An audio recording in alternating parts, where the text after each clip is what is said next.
Itinago nila ang tungkol sa isang alien exchange program. Noong 1960, ang gobyerno ng Estados Unidos ay nakipag-ugnayan sa isang top-secret program kasama ng mga extraterrestrial o mga alien.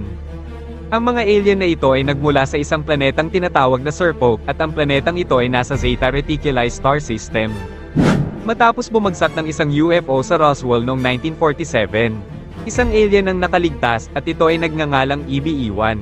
Ito ay nagsimulang makipagkomunikasyon sa mga militar ng Estados Unidos. Makalipas ang ilang buwan, ang alien na si EBE-1 ay naghanda ng isang human-alien exchange program. At noong 1965, 12 sundalong Amerikano ang isinakay sa isang alien spacecraft papunta sa planetang Serpo.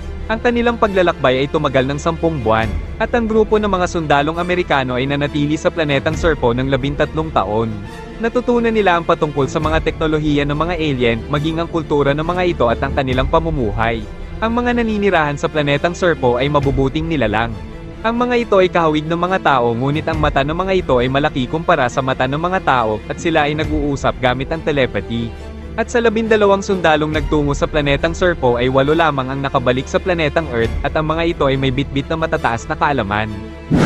Ang 4 na sundalong naiwan sa planetang Serpo ay mas piniling manatili at manirahan sa planeta ng mga alien. Ang 8 sundalong bumalik sa daigdig ay pinalitan ng mga identity upang mapanatili ng Estados Unidos na sikreto ang patungkol sa bagay na ito.